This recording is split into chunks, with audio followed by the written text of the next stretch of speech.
Okay, Erin, you're on. Good morning, everyone. Welcome to our main meeting of the curriculum committee. We will be discussing core extension. I want to introduce, we have some special guests. Of course, we have Dr. Dr. King, we also have Dr. Reese and Ms. Javelin from Weber Middle School, and we will turn it over to both of you. Hey, everyone. Thank you for having us. So all the pictures that you're going to see are actual pictures of core extension. So we'll discuss the pictures at the end, but we just figured when you see pictures on the screen, it is actually core extension happening with our students. So we're going to give you a little bit of a historical perspective of core extension, how we got to where we are today. So after work of the district committee, Weber Junior High School became a middle school in 1996. I think the last time I presented, we said 1995, but doing a little bit more research, I believe that the real year that Weber became a middle school was 1996. We're here at that point? I was not here. So yeah, we went from a junior high of 7-8 building to a 6-7-8 building. Following the research, the goals was to make it 6, 7, and 8 a little less like a high school, and not a little high school, we put that in quotes, to more of a transition between elementary and high school. And that's where middle schools come in and we do the research. There's lots of stuff, and we're going to go through a little bit about what we do from a middle school perspective. We had Nancy Doda and Tom Gusky come and work with the staff and took part in the opening. So they did a lot of work with the staff to create us from a junior high to a middle school. Some of the highlights of the transition included a house structure to make smaller learning communities, more integrated instruction, greater staff and student connections, a focus on adolescence, and engagement and relevance with a wide range of student activities and interests. And just to speak about that picture that you see there, that's students from our Yellow House were participating in a quiz bowl. That quiz bowl was Yellow House versus Red House. At the time, I was the assistant principal at Yellow House, and I'm proud to say I think they won that quiz bowl. That we're keeping score, but it's important to point out. Okay, so part of middle school philosophy is it's a place where we need to have students feel that they belong and that they're becoming. They're learning who they are, they're developing, they're growing. So some of our feelings are students need to feel that they belong. And the reason I capitalized the we was because we collectively as a parents, students, and staff, we have to create a setting for the students. We need to understand who the students are. Students feel greater belonging when they work together. And we need to create atmospheres where students have opportunities to ask and answer questions such as, what if, what leads to the conclusion, describe your thinking, how is it valuable to you, how does this make a difference? And we have to create those environments where students can take risks and feel safe to learn and to grow. So a little overview of core extension. Core extension is a period that occurs during the school day when students can deepen their understanding of the core subjects and make interdisciplinary connections through the active exploration required to investigate and respond to complex challenges or real-world problems. So exploration, so some of the things that we do in exploration is innovation and risk-taking, executive and academic skills and soft skills, which classes I should be using, focus on social and emotional learning, integrated instruction, real-world assessments, and opportunities to connect real-world situations, opportunities for individual support. Content, teachers and students' interests, integrated instruction, digital literacy, and schedule and flexibility, which is really very much used in the middle school, and I'll go through that a little bit more, where we're meeting students' needs, acceleration, and support. There's test and classwork makeup opportunities, and then there's also ALS support during that time. So these are all different things about core extension that really make it a unique middle school experience that addresses the needs of the middle level child that we're all familiar with. In this picture here, you see students taking part in a combined or integrated math and science slope versus slide challenge. Essentially, they were trying to figure out how steep of a ramp they could build without cracking the egg and keeping the egg safe. And again, that was a core extension project. Okay, so some schedule and core extension. So the building only works based on a schedule and how does it work? So core extension is an every other day class. Students with multiple core extensions have them in different content areas. Not every student has a core extension class, however. Some of the reasons core extension might not fit into a child's schedule is they might have PEP, which is an every other day class. They receive their special education services during that time. They receive their AIS classes, ELA or math workshop. There are science lab periods during this time. Any student that is double skipped and take classes in high school may miss core extension. And students without core extension are supported in similar ways through support classes, PEPs, or labs. We also have some of our ELA standalone classes, English language learners standalone classes that happen during that time as well. So just to get a bigger picture of how many kids take core extension versus how many kids do not. So on the left column, it's how no core extensions are in a child's schedule, 1 core extension, 2 core extensions, or 3 or more core extensions. So when you look at the percentages and the numbers, you'll see that 198 of our students in the middle school do not get core extension at all. They're getting other services during that time. Students that only have 1, meaning in every other day they have a core extension, on the opposite day they have a different class. It's broken down to grade level. A total of 558 students only have 1 core extension in their schedule, and the 3 or more classes is 6%. 6 students, which is 0.5%. Most students will not get 3 core extensions. Those are really extenuating circumstances, and that's why there's so few students. It's possibly a student that comes to us and moves to us in 8th grade. They haven't taken a language yet, so they can't start a language. They have different reasons why that might happen. That's one example of why that might happen. And what you'll notice is the majority of our students will benefit from the core extension experience. This image here, we have 2 6th graders who are working on building a kinetic energy rubber band car and see who can make their car go the furthest, which is always very exciting, except during testing time, we have to collect all the materials, get out of the hallway quickly. Okay, I'm sorry, so just when you see a lot of our students, that's okay, a lot of our students are not taking it from just other classes that they're taking. Less than half of our students, or about half of our students have, 1 class, and about, 36% have 2 classes. Okay, so the benefits of core extension. So we're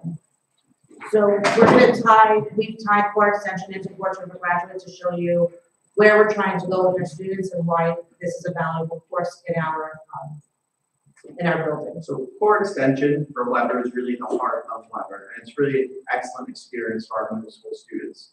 And it's really the heart of how we're aligning our work at the middle level with the great Portrait of a Graduate that's been established now. And we'll highlight some of that here. So part of the Portrait of a Graduate, this and core extension, where they intertwine or marry, is the executive functioning skills, social emotional intelligence, the opportunity to just work together and develop these soft skills of collaboration, or working through disagreements. These are all those soft skills that you ask any Fortune 500 company, what are you looking for? They're not looking for somebody that can put together a PowerPoint. They're looking for somebody that knows how to collaborate with other individuals. It's also an area where students can become comfortable with risk and failure. When you're building a robotic car, or you're trying to create a sled versus slope problem, it's an opportunity for experiment in design, that critical thinking, that problem solving and analysis. You're going to make some mistakes, but that's part of the learning experience. Core extension really allows students to develop well with that process. Too often we find that we are focused on the end product. What was my grade? Did I get an A, B+? What is it? Well, core extension is that safe space where students are free and teachers are free to really experiment and be curious and have an authentic learning experience. So it's really an opportunity for collaboration, but also independent support. So some of the things you'll notice, and what we wanted to do was to highlight how different activities you'll be seeing align with different medallions from Portrait of a Graduate. Core extension is an excellent opportunity for curriculum extension. In this case, team building and competitions. We are housed in team for a reason, and unfortunately during COVID, we were so isolated from one another. So we've been really focusing on getting back to team-based activities, team building activities, house competitions, and really building pride among students in their team in their house.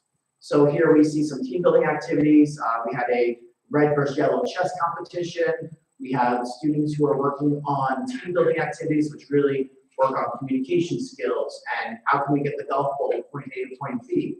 Well, it's really a space for students to develop those problem solving skills. Here you also see one of the full blue teams who are working on a scavenger hunt throughout the building, throughout the grounds. So again, this would only happen in that core extension environment because at the end of the day, the teachers do have other content area they need to cover in their science, math, social studies, ELA. So this is the opportunity where they can really explore and have students experience what it really means to be a middle school child. So one of the next things that we want to highlight, some of our 8th graders, they designed on their own and then built gecko habitats. And as a group, they had to work through what kind of environment does a gecko want to live in. They had to do some research. They built their habitats out of varying materials. And then what was really exciting was we put the gecko in the middle and he got to choose which place was going to be his home. And Right, so the kids were excited because their design, they were hoping that their design won. They did this in Paris. Right. So they worked together with another student to create these homes. And our gecko shadow still lives in that home today. So this is an activity that they had just wrapped up. And you'll see where it aligns with problem solving, the communication skills, creative, innovative thinking, and really it's a rigorous curriculum. You're creating something from nothing and trying to create a habitat that a living animal wants to live in. Another really exciting activity that we just wrapped up was the science of business. So here the students practice with resume writing, interviewing. Believe it or not, we have 7th and 8th graders who are practicing interviewing, which is such an important skill. And they actually created products based on market research. And they created products that middle school children expressed interest in buying, for lack of a better term. They purchased with Weber bucks, not real cash. But our students created different necklaces, beads, friendship bracelets, as well as plants. They grew and raised their own tomato plants. And then they ran a market. And they invited students from throughout the building, other core extensions. They invited staff to come use, again, this fake Weber money to purchase something that they were interested in. So now they're using a little bit of salesmanship and advertising, all these really great skills that they need going forward. And ultimately, it was a little bit of a competition. The team that had earned the most money did win the competition. But again, this was totally created and student-driven. And you can see there's such a wide variety of products they created. And I actually did purchase a tomato plant, and I have to say, it is in my office and is the only plant I've been able to keep alive. So they did a really great job on this. And Not week lunch. that is true. They do remind me weekly to water it, so I'm very grateful for that. But again, these are all different products that they came up with, they created, and they marketed to the school. So really awesome experience for them. Sure.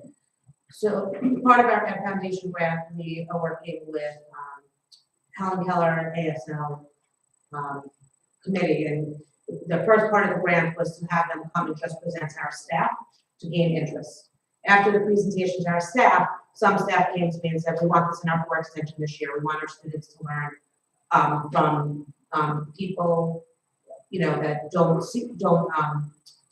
that sign, and how do they sign and what does it mean. So through that, teachers came to me, we got them into the classrooms, and then this is some of our presentations from the classrooms we had. Our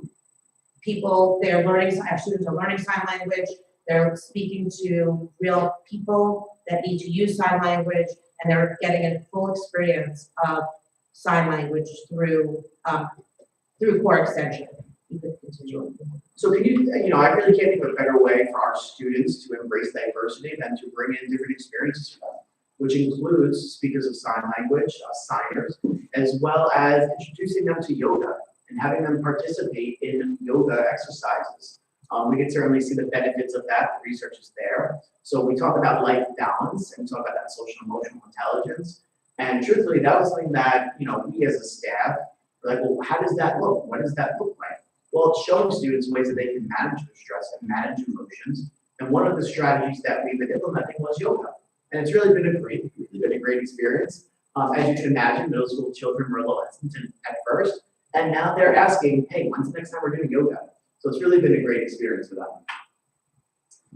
It's also an opportunity for hands-on research that may not necessarily fall with something that they would traditionally have time for. So what we see here is students who took part in aerodynamics, studying and designing their own kites and testing kites. And they were actually out on Seabird Field trying to see which kite would fly the longest, what design challenges do I need to make, what material do I need to try to fly a kite, and who can keep their kite up the longest. We also see here featured are students who are taking part in research as part of our conservation activity. They're researching different national parks throughout the United States. So again, we're talking about problem solving, we're expanding their horizon, and we're really diving into areas of the curriculum that we would traditionally not have opportunities to spend as much time on, if not for this core extension piece. We're also going to, they also take part in STEM activities. So these are all different math STEM activities. So our students studied potential versus kinetic energy. Also, our students entered and they won a TI calculator jig competition around the holiday season. And you can also see them building marshmallow towers to see who could build the furthest the math behind that. If it's okay with everybody, I'd like to actually play the student-created TI calculator song they came up with. Let's see if I can, where'd my mouse go? There it is.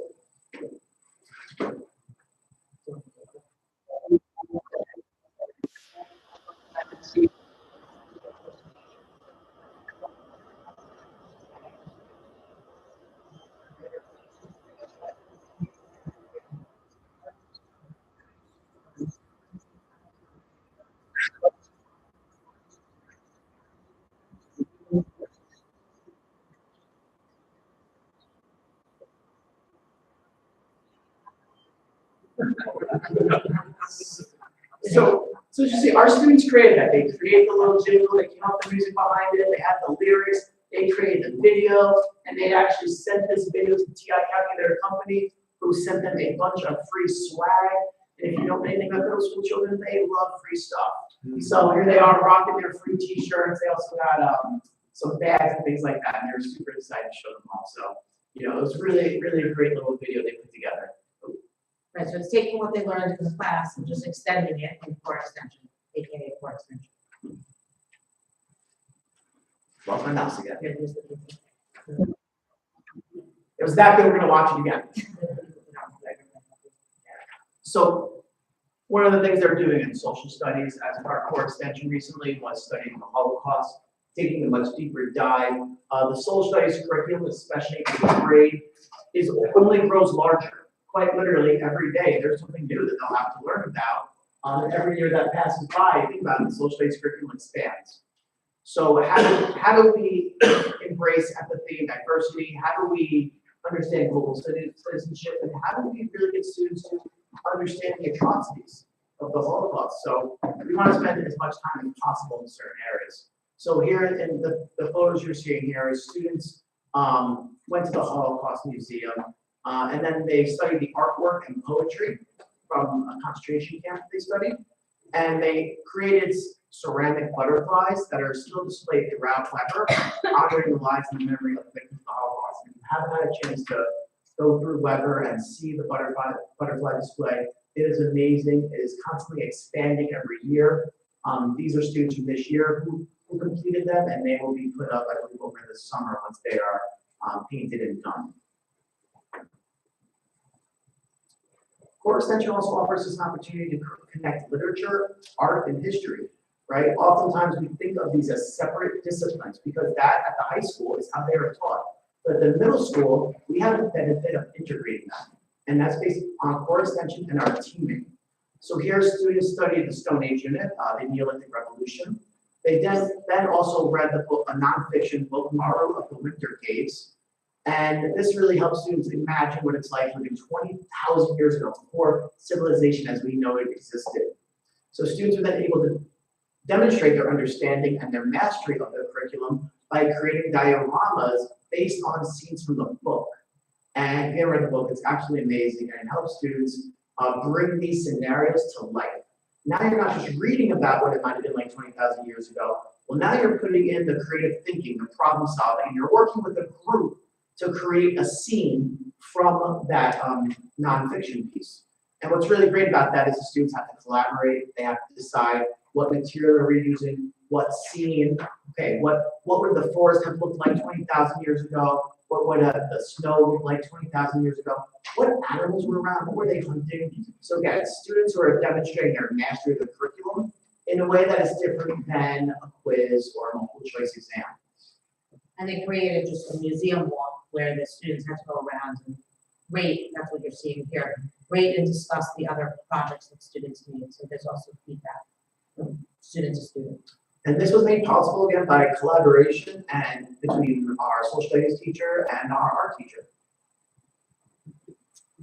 Also, for extension is an opportunity for students to develop the habit of reading and really dive into a love of reading. You know, I think one of the things that I think we as parents and as educators have been trying to cope with is the access to instant gratification from our cell phone. I think the research shows that students are reading less and less than ever before. So this is really an opportunity where the teacher helps facilitate students to take part in book studies and bringing them down to the library, pick out books that they are interested in, and creating book clubs. You know, we got the chance to take part in our secondary campus book talk. It was a great experience. And now our teachers using that and bringing that down to the middle school level and having students participate in book talks. This also provides the teacher opportunity to pull students one-on-one and also work with them on their ELA work and speak to them about what they're struggling with and what help they need while other students are taking part in their book talks or their book clubs. And really the goal here is to develop that habit and that love of reading, which not only ties in with the rigorous curriculum, but it's part of that life balance. You know, so many of us as adults enjoy reading in our downtime because it gives us that kind of peace of mind in that downtime. Our middle school students don't know what that joy is because oftentimes they're attached to their devices. So this is a good opportunity to help teach that life balance. So another part of extending the ELA curriculum, our students develop 6-word memoirs. Now, if this was just in an ELA class, this would have been 6 words on paper, the teacher would have rated it, you know, give it a grade, hey, great job. But again, our students, we're pushing them to go further with their 6-word memoir. We're trying to combine different skills. Here you're going to see different technological skills where students created quick little pictograms or videos to really connect to their 6-word memoir. Right, so this is a few years ago, so the reason we're showing too, because at the time of the need, this is what the kids needed at the time. So I'm gonna talk a little bit about the student choice. So this, we're showing this just because we haven't done this again, but at the time when we did do this, is what we felt students needed, and that's why we did it. So I'll play the video again. This one's a little bit longer. All right.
way to, start having students express their social emotional needs.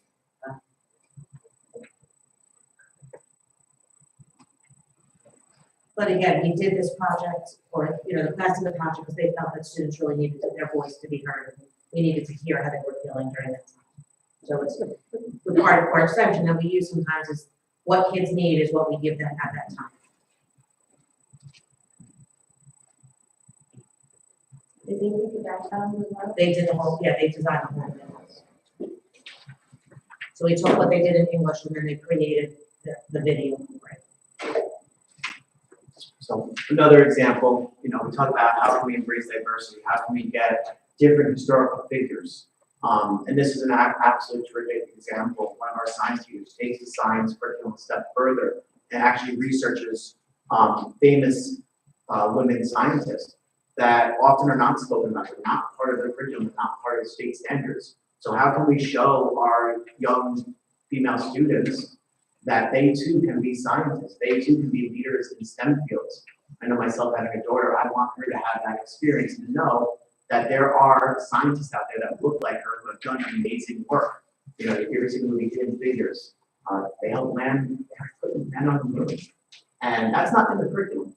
So we have to extend it. Because we have to give students that perspective and that opportunity to know more. All right, so some final thoughts. So some challenges that we have with core extension. So one, not every student gets core extension. There's no mandated curriculum or standards, meaning that it can look different and it looks different in every classroom. It's often student driven. It's a non-graded course. It's not assessment based. It's given throughout the day, so not all 6th graders have at the same time, not all 7th graders have at the same time, not all 8th graders have at the same time. Budget costs vary year to year based on how projects they do, so it's a hard thing to budget for because we really use the students to drive the curriculum. Community's perception and knowledge about the program. Fluid movement of students, meaning students move in and out of core extension regularly so we can meet needs of students. The class size is large. We have class size anywhere from about 22 students to 28 students in the class. Sometimes it goes to 30. And core extension is taught by science, social studies, and English teachers only. Right, so where do we go from here? So looking at ways that we're trying to improve core extension, we continue to highlight innovative ways and uses of core extension to the entire staff. So some of the videos that we just showed you and the pictures we showed you, we do with staff as well. We engage our staff in professional development. There's 2 activities that we've actually done with our staff to show what can be done in core extension. So the first one was a blind ice cream making challenge where teachers had to be blindfolded. We directed the other person had to direct them without touching them and give them real directions how to make their sundae. And it was a multiple group of people adding to the sundae. Really focusing on those communication skills and that teamwork and that problem solving. And the best part is we got to eat ice cream afterwards.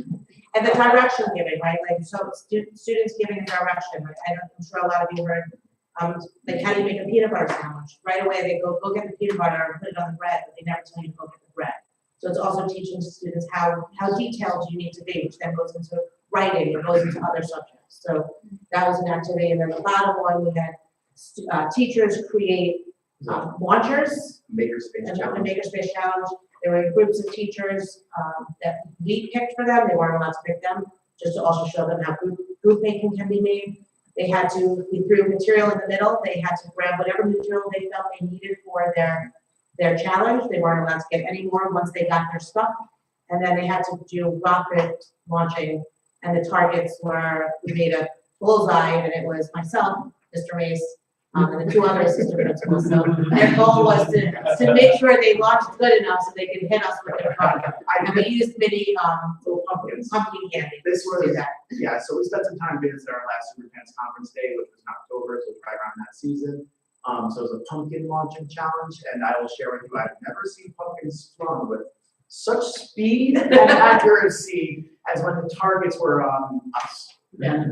But again, showing teachers what they can do with inside a classroom. So we're trying to give the teachers professional development and model for them activities that they could do in their classroom. We want to model the way. And we do this as a whole staff, even though the other subjects aren't in core extension.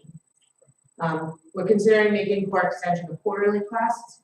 We're in the process of discussing that opposed to a yearly class. That's also because of all the constant pullouts of kids getting other services. And if it's quarterly, can we have more kids involved in core extension than not? So we're in the process of discussing that. We're also continue the discussion about the value and importance of core extension with staff. Sharing, similar to what we shared with you today, how important it is. Continue to connect core extension with the Portsmouth graduate and as well as the 8th grade Portsmouth graduate. So every time we talk about curriculum in our building, we're constantly connecting it to the end goal. Where do we want our students to be and how do we get them there? And then The next thing the next thing we'll be doing is collecting feedback from our staff and students on their core extension experience this year. You know, now that we've moved kind of past that COVID experience, we've kind of re-energized the program quite a bit. We're going to collect feedback and we'll be sharing that with the staff by the end of this year. We'll also be giving them space to collaborate, work together, and share those best practices to continue growing the program going forward. So we want students to have the best possible experience, using that portrait of a graduate as that North Star. You know, what experiences can we give them to help them learn the skills necessary to be where they need to be when they leave us? questions. Thank you very much. Pass it off and see where you want to begin. Sure, I'm happy to start. I was extremely impressed with all of the projects that you talked about, and they're all so diverse and so interesting. And I thought they really allowed the students to be creative and flex their muscles. It's a real credit to our teachers for working through and trying that out. And that's just what I've heard. And so that's what I want to speak to. So I'm going to make a request, which is, you know, I hope that there are syllabi for all of these classes in some way. And the concern that I've heard, which is not reflected here, is that there are some classes that look exactly like this, and that is wonderful, and that's what I would look for. There are other classes, and I'm just going to say what I've heard. All we do is watch movies. And I don't know if that's true, but I have heard it not once, not twice, like 4 or 5 times. And so I would love to see the syllabi, because I'm sure there's enormous variation. There's always going to be variation, and that is, you know, sort of expected. But I'm hoping that we can keep the ceiling high and raise the floor. And I think seeing syllabi, you know, for me as a board member, I think would be really helpful. That's well, and then the only other thing is I think also doing things quarterly may also help that, because I don't know if you quarterly, are you thinking about switching up the teachers so that different student, right? Like right now, is it that one student gets a teacher for the whole year? So if they have it one day, so you walked in late, and if they have it one, that's okay. If they have it one day, they have it in one content area. If they have it for 2 days, they have 2 different content areas. Okay. So we only have 3 teachers on a team to work with, so there's just so much you can do with how many teachers they get. But by making it quarterly, students that get like an AIS class may be able to come back in for a different quarter and not miss when they started. So if we make quarterly projects opposed to yearly projects, will we be able to get more fluid movement with students being able to have an opportunity for extension? And that would give the syllabi, right, a little more of a harder end date where the projects have to be wrapped up by.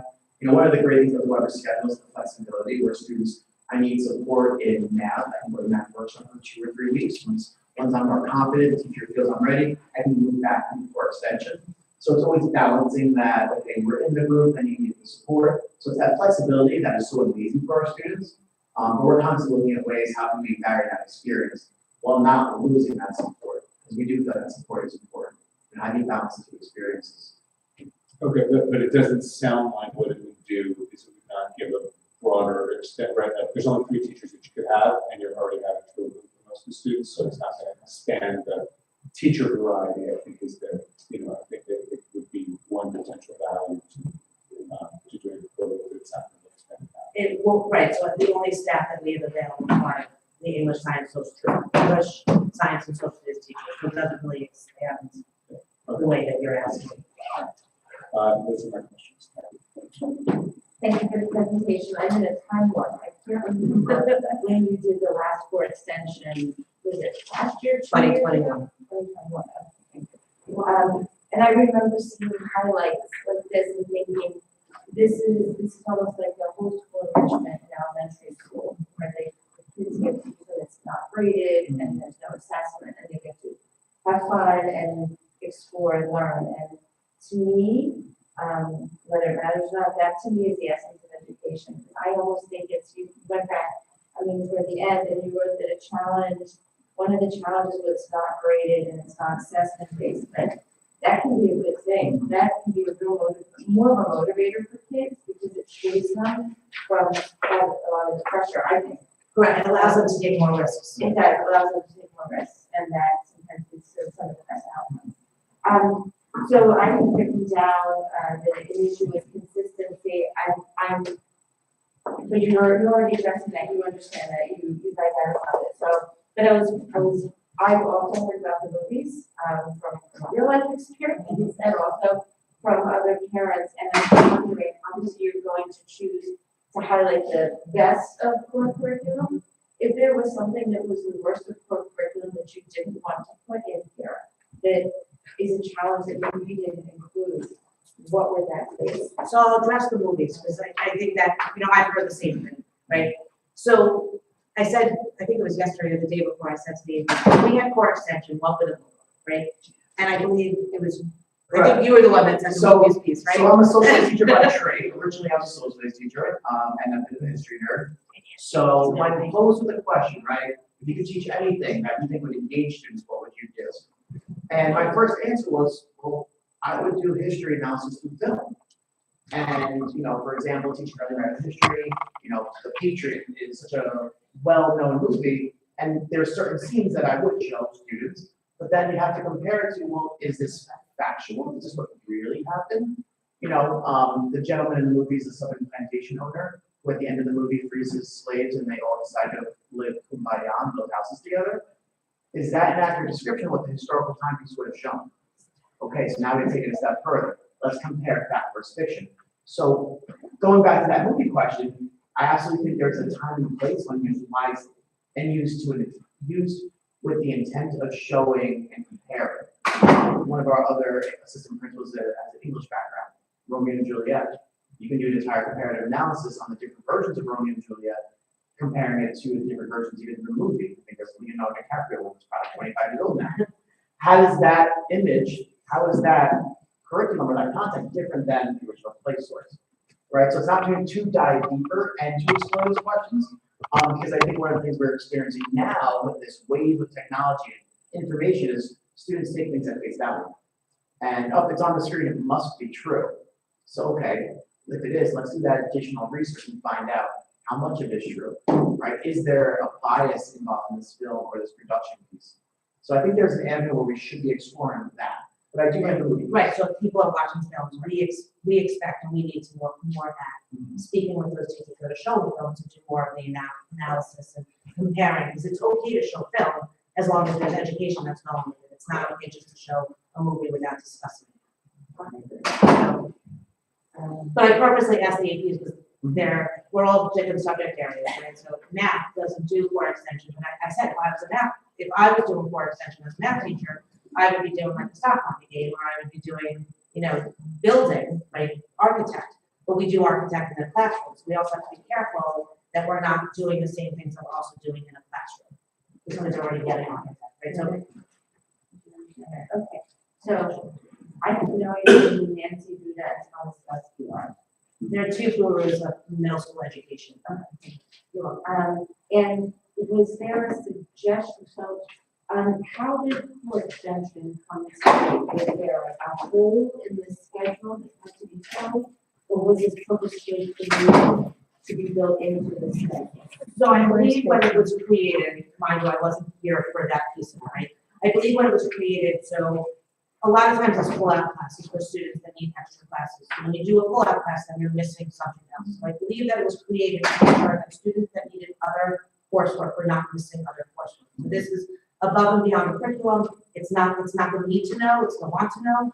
So if I have to go to my resource room, I'm not missing my need to know, I'm missing my want to know, right? So if I need math workshop, I'm missing again, I'm not missing my need to know, it's the want to know. So it's making the playing field easier for students that need other services when they're not missing curriculum. In other districts that don't have this, because during 2 years ago when we did this, we went to other schools to ask them how their program is. A lot of students that take accelerated courses end up missing some of the electives because their lab period then takes over, and if it's an everyday art class, they can't take art now. So we don't have it. Our students take everything. No student, other than students that take our advanced art program, no students miss any curriculum, classes in our building, which I think is a benefit. Last year, we were able, well, this year's our first year, but we worked through last year. We were able to now support our math accelerated students.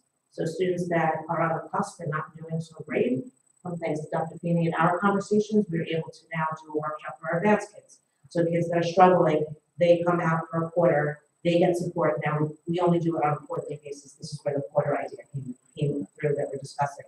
So this year we didn't do it by quarter, but it's interrupting the core extensions that are in process. So when a kid comes in and they're building kites, where does that student now start? Because they haven't been in group, they haven't had the material, it's not there to them. So we're trying to make it that all students are really getting what they need academically and not missing curriculum. So, and I think, I don't know if that makes sense. I think what's important to know too is, this program is not so unique that other middle schools haven't thought of similar concepts.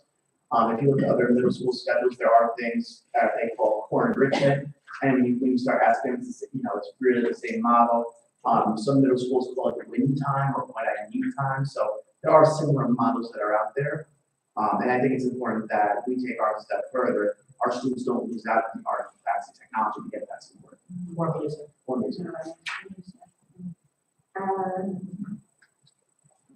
Some of my questions were answered.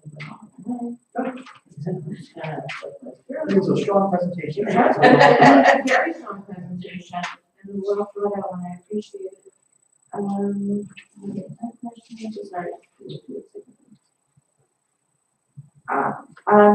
So under the challenges of core extension, I know you just mentioned is, why is it a challenge that it's taught by math?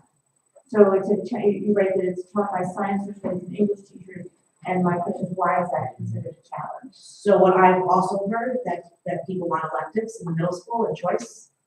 And often what electives are, it's with the, music, art, tech, facts, it's more of the special classes that electives come out of.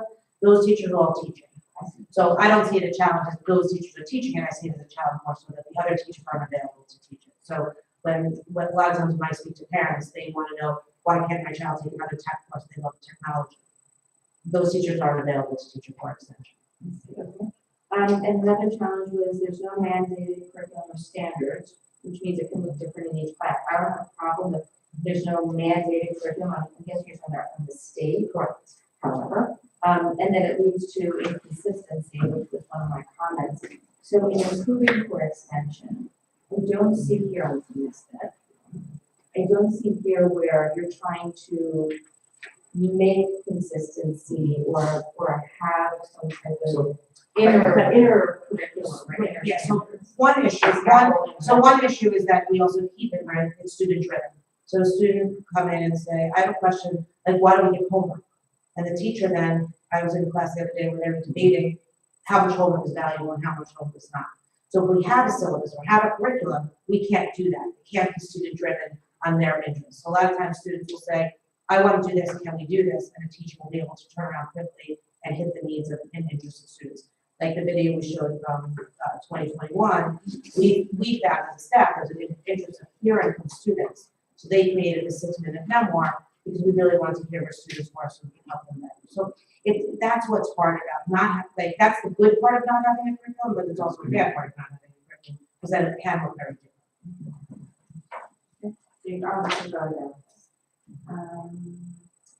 How are you collecting feedback from staff and students? So one of the things we'll be doing here shortly, because we're working towards the end of the year, is we'll be sending out a Google form to our staff and students. So that's 1,240 students, 200 plus staff. Now, not every staff teaches core extension, but they live and work in our buildings, so you've heard things, right? So we want to know what's working. If you have suggestions for improvement, what would you would you do? If you had a magic wand and money and a budget was not an object, what would core extension look like to you? We'll compile that data, and then we have a PD day coming up. We're gonna have these conversations with our staff and our social studies, our English, and our science teachers.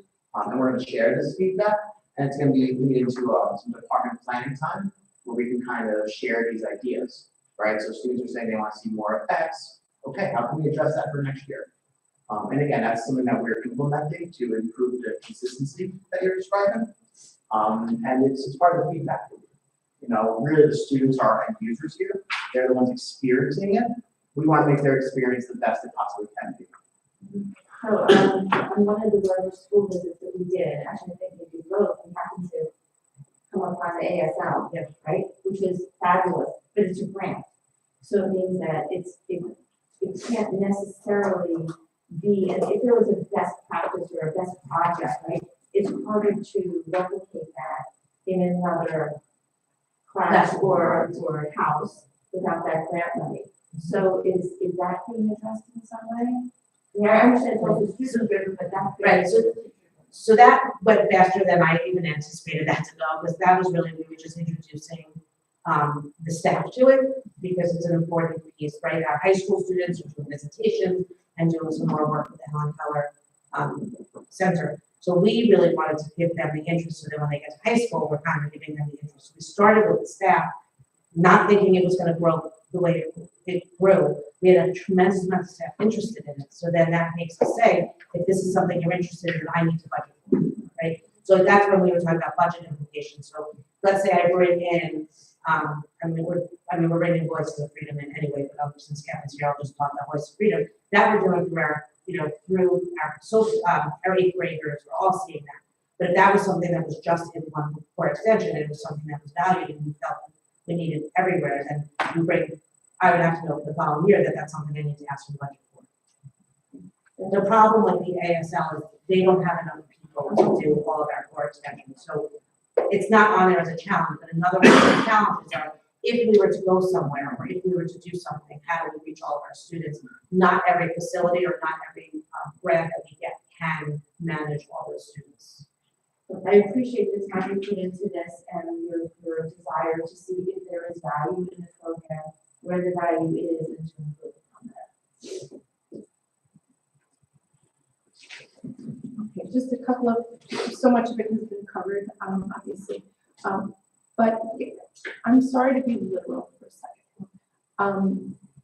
Your description of our class sizes being somewhere between 22 and 28, and inability to have a plan or an agenda for the course because it's student driven. How is it student driven if you're serving 28 students? So I can address that a little bit. So one of our teachers just recently did a teach me something curative. And what that involved was every student was tasked with, if you had to teach the rest of your class, a special skill, a talent, or something that you know that you're passionate about. You have to go about doing that. So the students got about 2 to 3 working periods to come up with their own mini lesson, so that student knows what are you interested in sharing with other students. And what they learned from that, one student taught how to use chopsticks. Another student taught a ballet move. Another student taught they're very passionate about skateboarding. So when we say student driven, it really, what are they passionate about? We want to seize on that. And if I did not know how to use chopsticks, which there were students in that class that never had sushi before, and I pictured them trying to pick up popcorn with chopsticks and then trying to pick up pieces of rice with chopsticks. But as you can imagine, it's student driven. And the student who was leading that lesson was very passionate about it. So that doesn't have time and space for that in social studies and math, but in core extension it does. So just take it a step further, core extension is about those soft skills. So when in math, am I going to be able to teach another student, I need to use my communication skills. I need to create a plan how I'm going to teach using chopsticks. I need to get the materials that then comes to the budget implications. Teachers would ask us, can I get 30 sets of chopsticks? And we're like, why? And it leads to that conversation. So now that student came in, they created a plan. They came up with their own little mini curriculum. They came up with a way to help students who are struggling, and they executed. And I think ultimately, when we go to send students to Schreiber, that's what we want them to do. And when they leave Schreiber, that's what we want them to do. And it starts by teaching another student how to use chopsticks. And that was purely student driven. That's not that student felt comfortable in teaching everybody else. So that's an example of student driven use. So like the comments about 28 in the class, right? I know that that was our cap. It's hard to confer with every student. Every student's doing the individual project. As a teacher, it's very hard to confer with every single student during a 40-minute period to make sure that they're getting what they need to move forward with their project. Right, but, so that's 3 days you just described. It How, ended up being, and then you take the present to each student, so all 26 students, I think, in that class were, then had 15 to 20 minutes to teach their lesson. So now you figure 3 days of planning and another 2 weeks of those mini lessons. right, but the presentation doesn't feel like these were necessarily student-driven. So I'm trying to understand the disconnect between inability to prepare a syllabus versus, we can't prepare a syllabus because it's student-driven. Am I not hearing that properly? Yeah, so I said you can, but then when you have a syllabus, it doesn't lead to student opportunities, then we're developing it. So, so something like this, we could say we're gonna do a project where kids do, right? But a kid may come in, sorry, off the cuff and say, hey, I read an article about homework, can we discuss it? And the teacher's like, yeah, let's go, let's discuss it, right? Right. So that's what I'm saying, when you have a syllabus, you feel you have to follow it to the T, where there are times kids come in and will say, I want to do this. I showed a presentation on our design language. The teacher said, I want this. So I don't want to say, no, you can't do the syllabus. Like, we're not going to do that. Okay. So that's what we have to identify that piece of it. So if we take that piece out of it, do we have goals for this program? So I think right now the goal is to align with the Portrait graduates and to be on as many medallions as possible. And one of the things that Beth and I have been doing is every faculty meeting, every staff PD meeting is modeling that way, right? We want to model our expectations. And we do that by literally meeting our staff with some activities. And then what's really great is the next week or 2 weeks later, when we're in the halls, we're in the classroom, we see that same activity being done. So I think that's ultimately the goal, is to align with North Star and to bring everybody into that alignment. That also gives our staff the flexibility to make it look special and unique for their students, but it can still be in alignment with that Portrait of the Graduate. And I guess, dare I ask, is this a financially responsible program? Does this both meet our students' needs and address budgetary constraints? Like, is it? So I would say yes. Like, I think it's a valued program. Do I think we have some work? Like, we're going to start getting kids. We're going to try to get a loose syllabus, for lack of a better word. We want more projects like the ones we showed you. So if we're seeing that stuff happening in every classroom, maybe not the same in every classroom, but that stuff that we showed and demonstrated today, yes, I think it's really valuable. And I also think I'm going to go back to the students that need extra classes. You don't miss anything. It's not a left program, right? They're scheduled to go to their class. These kids are scheduled to go to their class, and kids don't feel bad. Kids aren't made fun of because they have special classes. Everyone gets up and goes somewhere. So even just from that standpoint, from an emotional part of the student, I think it's extremely valuable. But do they actually, they have to miss because they're not. They miss core extension. so core extensions are not graded course, so they're not missing. It's Right, a but they're course. still missing something, it's just not a graded course. Correct. So middle school is all about exploration and exposure, and that's done through core extension. You know, if that was to go away, students, other districts that do not have core extension would be similar. Those students they do not attend art, math, technology, music, because truthfully, those are not mandated courses if you have these services. So if you take that away, you are now taking away the exposure and the experience, and you're really then taking away what the middle school experience is built upon. So we wouldn't want to go that route. That's not. And students do well in those classes. I mean, they need that experience to grow as a learner. Okay. Well, thank you very much. We'll turn it over to board members with questions. Oh, sorry. One more question. So what I'm hearing that, is that there's no actual, so like, if I ask for a stack of syllabi, there's no action still allowed now. I think it does make sense to have something, and I'm okay, because I understand it's student driven, if it's what I call like ex post. In other words, what you end up doing with like a list of, and for the movies thing, I'm okay with it a little bit, but I think we need to understand whether it is 80% of class time is being watching movies or 12% of class time. So that, I think writing it down. Right, so I do ask for a report at the end of the year, so I do have a rough sketch of what, you know.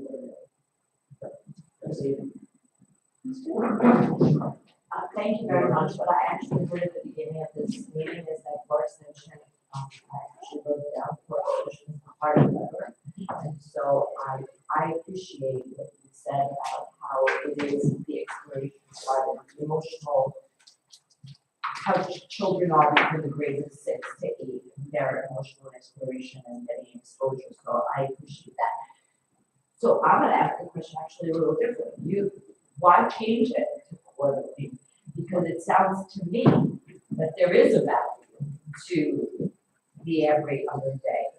And if we do change it to quarterly, or do you change it quarterly, what happens the other part, the other 3 quarters? So are we? They would still get more extensions with different, possibly different teachers, like that's what we're discussing, so. you I don't even necessarily have the answer for you, but we're discussing it to try to make it a better program, right? So if, let's just say a student wants to be in science, if they don't have science, they're in English and social studies, how do I get them to have exposure to all 3 teachers? So like that's something where quarterly something could happen where they would get exposure to all 3 teachers. Yeah, that was my own. So we're not necessarily doing that, it's a discussion, we have to see if it's valuable or not valuable. That would I part of also feedback tell you, process. while you were doing this, I went back to my videos, you like what personal stories. My son did the kinetic energy and they did a video, I was just looking for it, I'm like, oh, I can play this. And embarrass him, that's why I did a rap song. Yes. So you're telling us other great things in Parks and Rec that we didn't have in the show today. A very long time ago, after graduating law school, so. And you still remember it. I have to, but you said that, I have to be there. I've been looking for an easy question first. I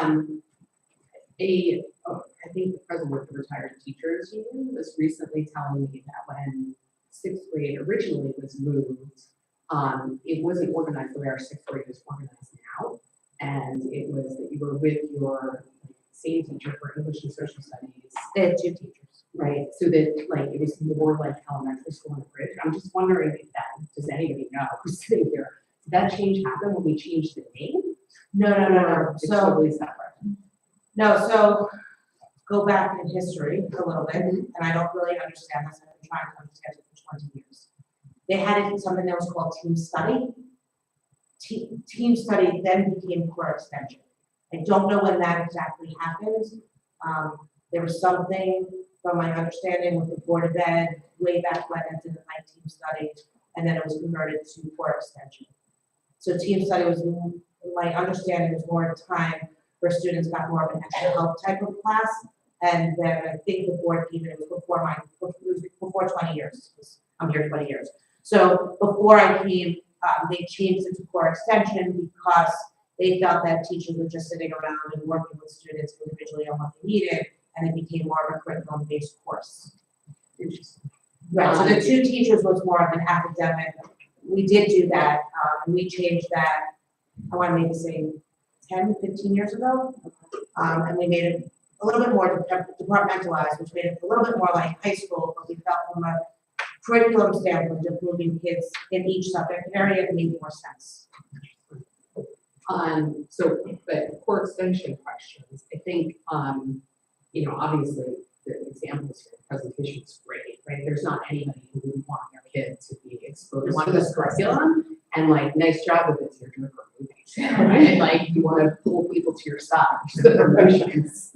I think though, like, obviously it's a program that's had a lot of parent and community criticism over the years, and I think, to me, if you synthesize the most valuable of the criticism, I think it really comes down to people people thinking that's an opportunity, and then sometimes it's an opportunity lost.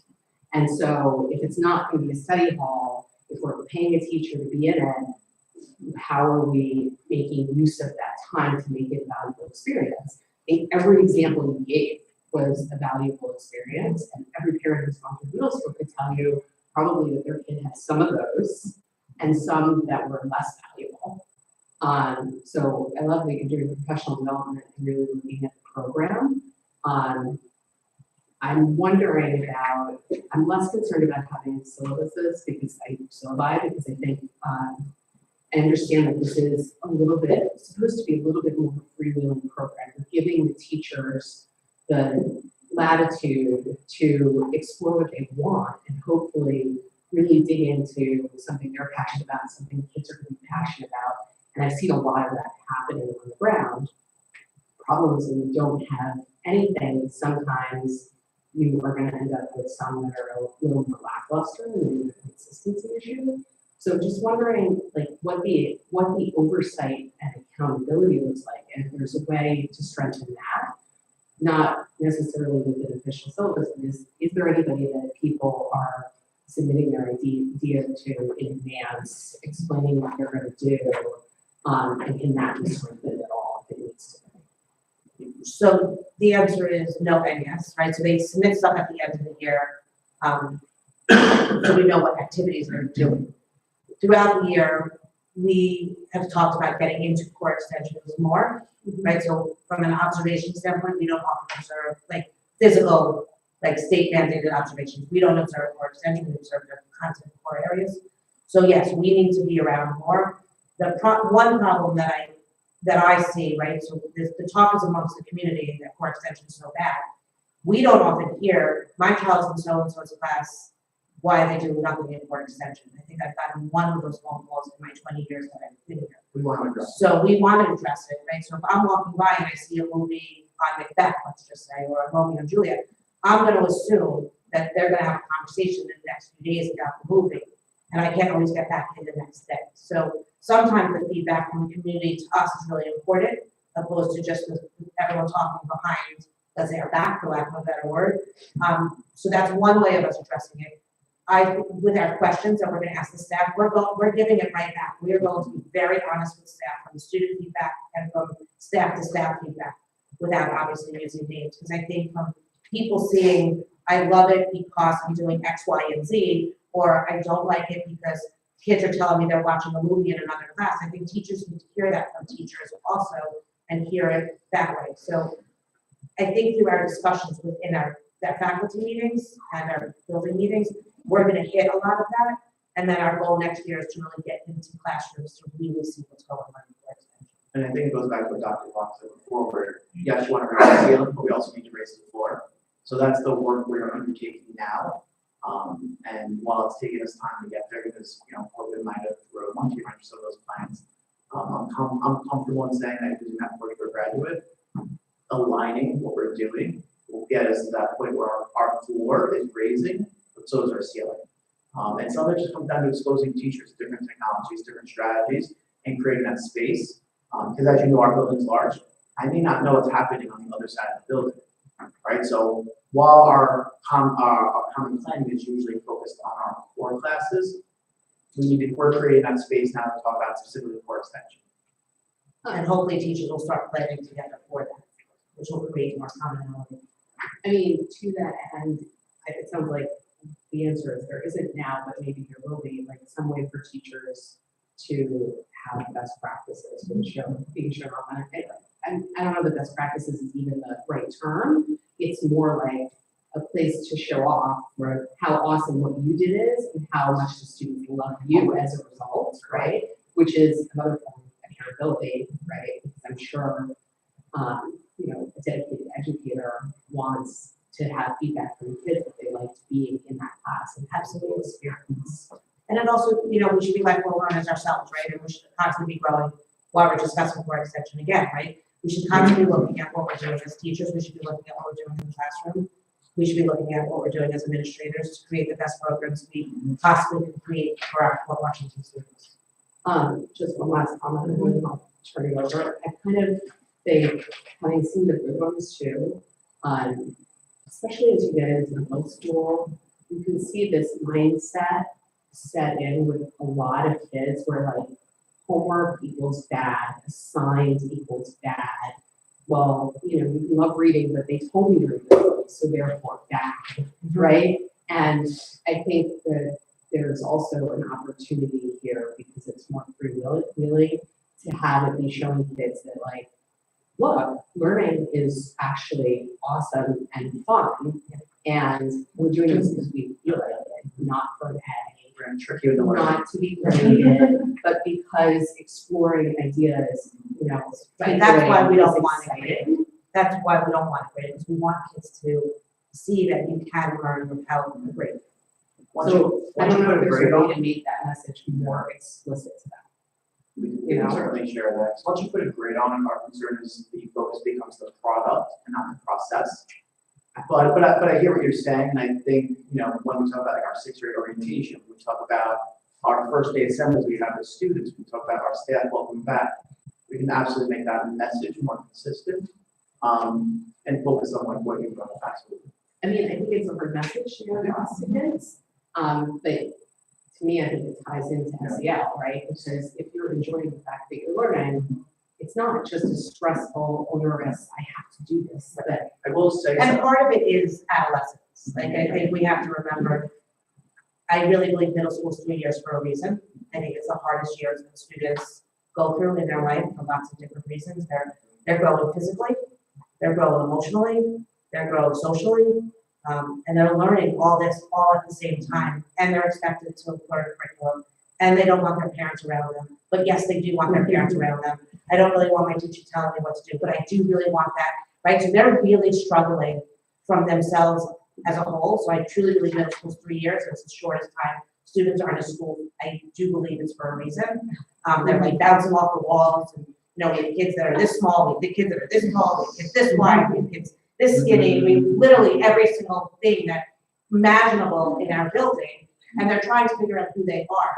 So even telling them and explaining to them that you should love learning and you should want to be there, and oh no, I can picture the eyeballs right now. right, you know, the eyeballs are rolling, and they're like, yeah, whatever, I just want to be on, you know, social media with my friends. But I do think part of our, like, I love middle school for all the reasons I just told you. I love the challenges of figuring out who students are and helping them grow. So if we could add to that, I think that would be great if we could show that learning is I really mean, important. I think it's like an embedded message. yeah, and It has to be an embedded message. I want to take it a step further and even ask for that partnership with parents and with the community, because I get the attendance calls as well, and oftentimes like, oh, they're gonna be late because it's just core extension first period.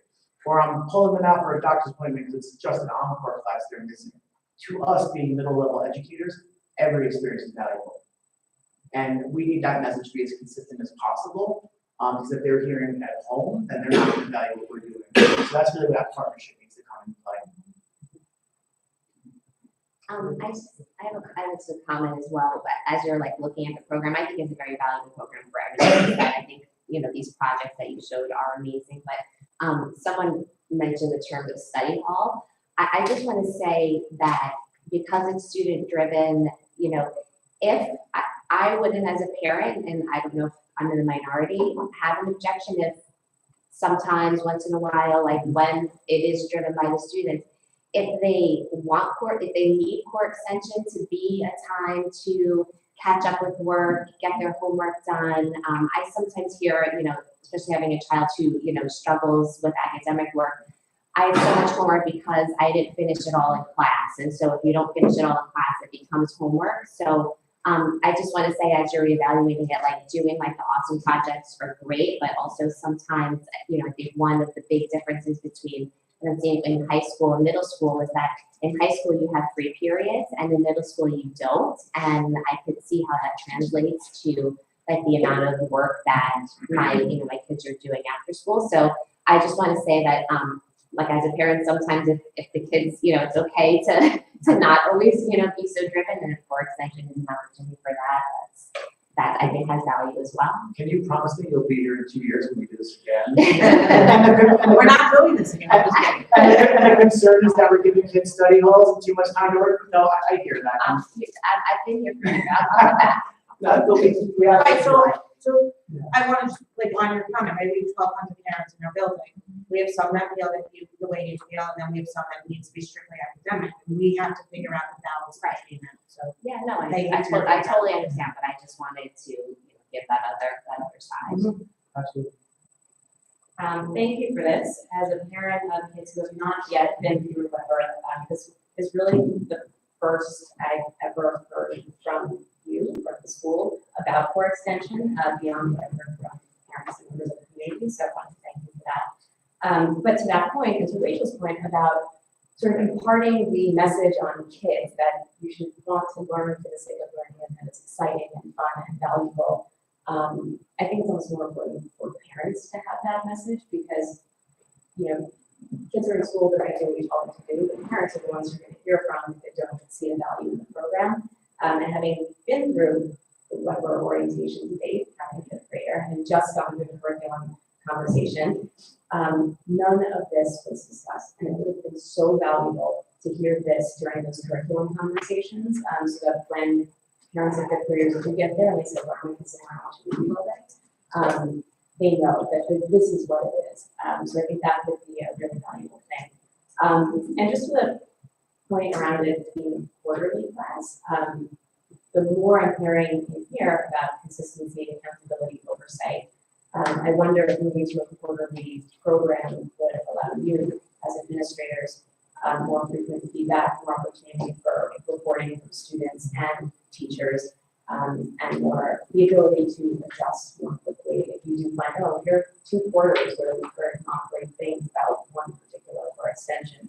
I feel like that creates more opportunity for in the moment adjustment and a year-long Look like what we can hear anytime, just so you know. But I think you brought up a great point though about making it better known, the great work that is going on.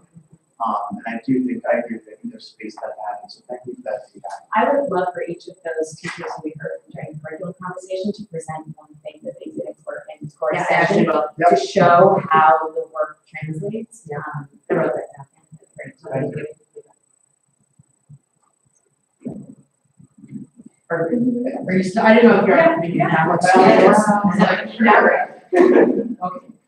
Thank you for the presentation. I'm on the board of SEPTA, so the main thing that I heard from the conversation, I did also have elementary children, so I went to Weber, so I do know the 2 teacher teams set up in mind. For like the reasoning behind where it was originally created was because students with special needs, the UNL students are going to their pullouts. So as a parent with 2 children that get. So we don't call it pull out, we call it a scheduling class. Elementary It's pullouts. all right, Yeah, right. right. As a parent with children that get pulled out consistently, for us, I know that is a stigma getting pulled out. So for SEPTA, as a board, we would appreciate that this continue, just for that. The only concern because of the graph I saw is a way, and it sounds like you're trying to do it quarterly, but I still wonder how you incorporate any of the kids that get those services to have them experience it, because even quarterly, a kid that gets speech is always going to get speech, a kid that gets anything is always going to get it. It sounded like that the quarterly helps the deficit of the children who temporarily are getting math extra help, who then don't need that because they got the extra help and now they move over. Right, so the hard side is, right, let's just say a resource from child who needs it 5 days a week, something has to go in a schedule if they need that 5 days a week. So because our encore classes are so enriched and they do such a great job with, and we go above and beyond in our encore classes and they get a really enriched curriculum, we don't want to remove those from the students so they can get the resource room. So that's why we choose a non-graded course. So this way they're getting the enriched program through our, the arts and music and consumer science and tech. We don't really ever want to grant those away from the students. So it becomes challenging because they need everything. And how do you give them everything? It's a big school, so I understand that part. more of like the essence of core extension is essential also, so that those students don't fall further behind. Like, if core extension, it sounds like if it didn't exist, then would those pullouts, and that's a different word, be part of it of, you know, the music classes and the arts? The second part of it is just for myself with, again, for my own children, but the facilitation of it, right? I understand quarterly, maybe the feedback is like reporting can happen. You kind of said it with the 3 years. I'm not sure if there's a way, because I do, when I was hearing about this, I was thinking senior experience and how much, there's a lot of feedback on that.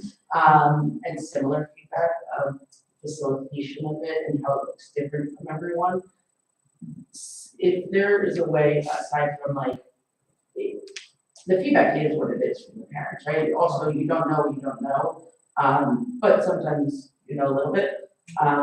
If the facilitation would be maybe initially on 6th grade, if that first year, because if it is student driven, as much as a 6th grader is eventually ready to grow as an individual, as a student, as far as what they want to learn academically, they are 6th graders, their first exposure. So I'm not sure if facility could work just for that first initial year, but my concern more with anything where it comes to parents is, while I want all the areas to be focused on, the essence was the students that need the special supports with English language learners and students with disabilities.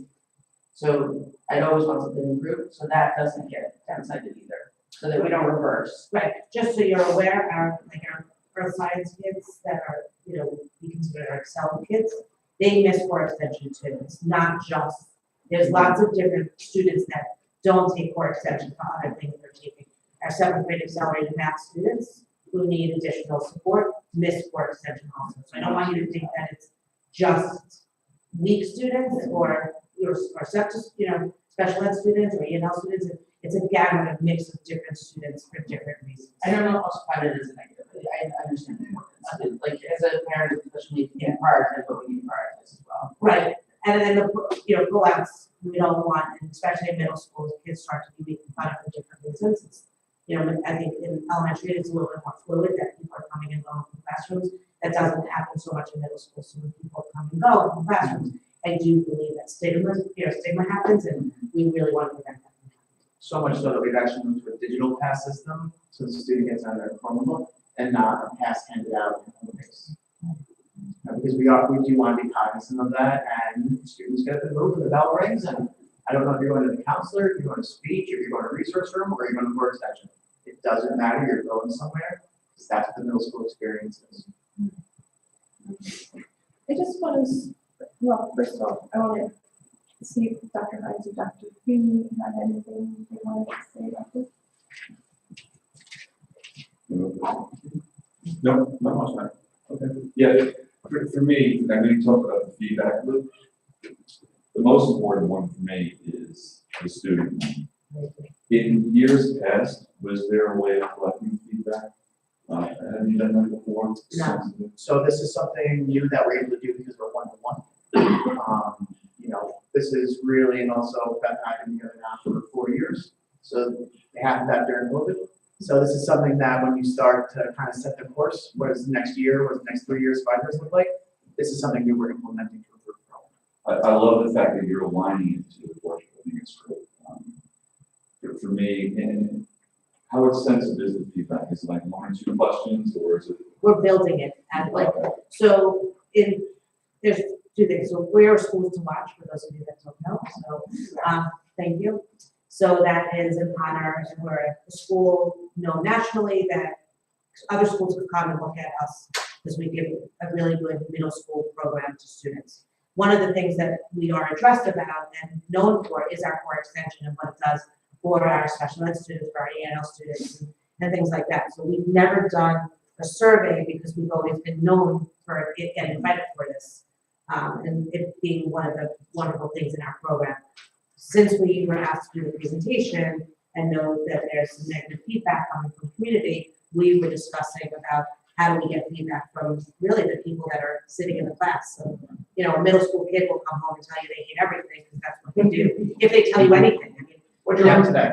you know, nothing, right? You get that a lot, or I'll get from, you know, my own children, it doesn't matter, but that's, and I'm saying it in his voice, because that's his voice. And I often get, it's middle school, it doesn't matter, but it does matter, you know, so I think just knowing students are gonna come home and tell you what you either wanna hear or don't wanna hear, for lack of a better word. When they tell us information, it's to me real information, they're pretty honest with us, and if they wanna change, they will share it with us. If they see, you know, we really wanna see what do they see that's good and valued in the program, and what do they see that we can change. Then once you have that information, is it anonymous? Anonymous. Okay, so are you gonna share that with the staff? Absolutely. June 13th or 10th, we're planning on. We share it with us too. So Obviously. is it every grade, I forgot to ask, every grade is going to do their own Google form, and it's definitely built in. It's built in one. And you'll separate it like grades. Great, exactly. So I just want to circle back on one thing, kind of, after Sandra spoke. When I asked about whether this program had goals, and you mentioned the portrait of graduates, which of course is our North Star, right? But that's a goal for every day K-12. What I'm really looking to understand more is designated goals for this program, such that student-driven or teacher-driven, what is the purpose that comes out of this period for our students? Like senior experience. It takes you back to one of the charts with the skills. I don't know, I think I know that. You know which one? Yeah. It's one of the. Rewinding all the way back there. This one. So this is our goal for that class. We are touching on every single one of these goals as a big umbrella. Right, and we want students to really hit every single one of these. And I, Yep. Okay. we can go back even a little further, and there's different ways we categorize them, and, you know, kind of that same idea. Here's the end product, right? Here's where we want to be at the end of this year for extension, and then it's working with the teachers and working with the students, and how are we getting, what does that project look like that gets us there? So thank you. This was wonderful. Just one quick question. I just wanted to clarify when you're talking about kids who may not have core extension. Will an accelerated student who, let's say, enters Weber in PET and then does accelerated math and accelerated science coursework, will they ever experience? So I'll start with the PEP student. Okay. Right, a PEP student has it every other day. They'll have a PEP every other day, they'll have core extension every other day. So they'll get one period of core extension opposed to two. Right.